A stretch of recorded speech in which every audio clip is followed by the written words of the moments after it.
Front Desk, Chapter 13. I didn't wash my shirt after the drunk guy left. Instead, I draped it over a chair in my room. It was a reminder of what could happen any day, and every morning when I opened my eyes, I would look at it, at the spot where he had grabbed me, and wonder how we could make the Cala Vista safer. I came up with 3 possible ways. 1. Install bulletproof glass up and down the front desk. That way, even if I buzzed in the wrong person, there was still an additional layer of protection between me and the customer. 2. Install a security camera in the front office. It would be doubly great if the video feed went directly to a certain channel on all the motel TVs. That way, my parents could see what was going on in the front office while they were cleaning each room and come down if I needed help. 3. Install a panic button right under the front desk to call the police. It would work just like a buzzer. All I'd have to do was press it and the police would come. Later that week, I told Mr. Yao my ideas when he came by. He immediately shot them down. All that stuff costs money. You think money grows on trees? I checked at the library and bulletproof glass only costs $25, I told him. I glanced at Jason, who, as usual, came with his dad, and as usual, didn't say anything helpful. $25 per square foot, and that doesn't include the installation, Mr. Yao said. What about the security camera? I asked. That can't be that expensive. You could put it. No, Mr. Yao interrupted. Please, just hear me out, I said. The answer is no, Mr. Yao snapped. I looked over at my mom and my dad, but they just shook their heads. Let it go, my dad mouthed. He had dark circles under his eyes from checking customers in all last night. Why don't we go outside? My parents suggested to Mr. Yao. Let us show you the new washing machine. Mr. Yao nodded and followed my parents out the back. Jason stayed behind, fiddling with the restaurant menus. Quickly he muttered, I think the security camera is a good idea. I almost didn't hear him. What? I asked. The security camera, he said. It's not a bad idea. I stared at him. Well, why didn't you say so? I asked him. He shrugged. I know why. Because he was too chicken to stand up to his dad. I shook my head at him. Coward. Mr. Yao came back and told Jason it was time to go. Jason hopped off the stool, took a few menus from my collection, and stuffed them into his pocket. I followed them out to the parking lot. Mr. Yao, I tried one last time. If you'll just go home and think about what I said, it really wouldn't cost much and it would make the motel so much safer. Mr. Yao stopped walking and turned to me. You know what's the difference between a good employee and a bad employee? He asked, jabbing his finger into my chest at the exact spot the drunk guy grabbed me. I shook my head. It's not whether they're hardworking or even whether they're smart, he said, staring into my eyes. It's whether they know their place. As he and Jason piled into their car and drove away, I stood in the parking lot for a long, long time. The hot California sun blazed down on me, yet I felt no warmth. Chapter 14. What's wrong? Lupe asked me at recess the next day. All day I'd been walking around with a humongous cloud over my head. The sadness must have been leaking out of my eyes because Lupe kept looking at me.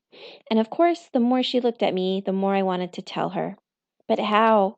How could I say to her a drunk guy grabbed me, clutched a fistful of my shirt, and screamed into my face that the man I was working for didn't think my life was worth $25 per square foot?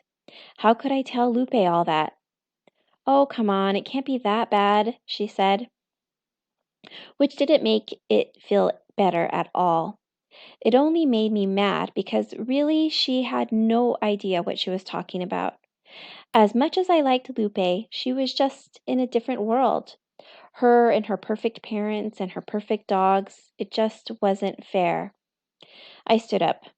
I'm sorry, I just need to be alone right now, I told her and walked away. I wandered down the hallway and ended up in the empty auditorium. There was a piano in the front, so I went and sat down on its bench. Back in China, I used to play a little with my cousins because a friend of my aunt was a teacher and gave us free lessons on Sundays. I had learned Beethoven, Bach, and some simple Mozart. Of course, I hadn't touched a piano since I came over here. Gently, I lifted the cover. To my surprise, it wasn't locked. With a trembling finger, I pressed down on the middle C. I closed my eyes, feeling the note. Oh, C, how I've missed you. I picked up my other hand and ran my fingers up and down the familiar black and white keys. Slowly, I began playing Furelise. I thought I might have forgotten it. It had been 2 long years, but I still remembered it. The notes carried me far, far away. I felt weightless, soaring across an ocean of memories. I thought of my cousin Shen, how the two of us used to get all dressed up for piano recitals, me in my silk kipao and him in his embroidered chengshan. We'd point at each other in our old-fashioned Chinese outfits and giggle, even though deep down inside we were both so proud to be wearing them. Then, as the curtain rose, we'd mouth, "You can do it," to each other. A flurry of excitement as we stepped onto the stage. Closing my eyes, I could almost see Shen. My fingertips could almost touch him. When I got to the dramatic section, fear poked in. This was the part I used to always mess up on. Why put a scary part in the middle of a beautiful piece? I remember asking my piano teacher. Because life is scary sometimes, little one, he had said. I was only 5 at the time and I didn't quite understand. Now, when I played the dramatic section, my chin quivered. I felt a sob building within me as I thought about Mr. Yao and how he just took and took and took. How he refused to spend $25 a square foot to protect us, even though $25 was nothing to him. It was probably what he paid for dinner. I thought about my father, robbed of sleep, jolted awake by customers night after night, and my mother, the way her eyes twitched at the supermarket checkout counter every time the cashier scanned a new item and the total price jumped. I thought about Hank and his saltine burgers, and Uncle Ming and the loan sharks, and before I knew it, tears were streaming down my cheeks as my feelings coursed through my fingers into the sad music. I suddenly heard a sound from the back. Someone was in the auditorium listening to me. I instantly stopped playing and jumped up from the piano.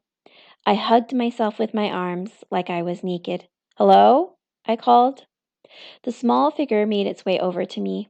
When I saw who it was, my stomach lurched. "What are you doing here?" I asked Jason. Jason ignored my question and asked, "Where'd you learn to play like that?" "I had a teacher in China," I said. "What do you care?" "You learned to play like that in China?" he repeated. There was a flash of surprise in his eyes. I nodded. "But my father said there's nothing in China except piles of dirt and trash," he said. "Your father's a liar," I said angrily.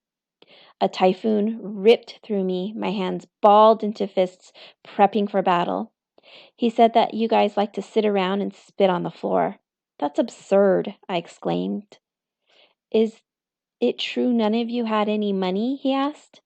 That part was, unfortunately, true.